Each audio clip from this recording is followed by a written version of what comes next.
Hi friends, welcome to கல்வி தென்றல். இன்னைக்கு நம்ம சேனலில் தமிழ் அறிவோம் என்ற நிகழ்ச்சியில் திருக்குறள் பற்றி பார்க்க போகிறோம். திருக்குறளில் ஃபஸ்ட்டு ஒன் அறத்துப்பால். அறத்துப்பாலில் துறவரவியல்.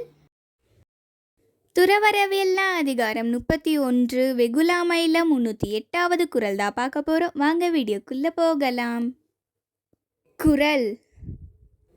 இணர் ஏறி தோய்வண்ண இன்னா செய்யினும் புணரின் வெகுளாமை நன்று. குறளை மறுபடியும் சொல்கிறேன். இணர் ஏறி தோய்வண்ண இன்னா செய்யினும் புணரின் வெகுளாமை நன்று.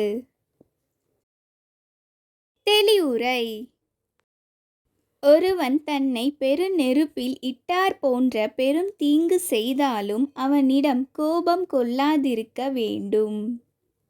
இந்த வீடியோ பிடிச்சிருந்ததுன்னா லைக் பண்ணுங்கள், ஃப்ரெண்ட்ஸ் எல்லாருக்கும் ஷேர் பண்ணுங்கள். நம்ம சேனலை இன்னும் சப்ஸ்கிரைப் பண்ணலன்னா சப்ஸ்கிரைப் பண்ணிக்கோங்க. தேங்க்ஸ் ஃபார் வாட்சிங்.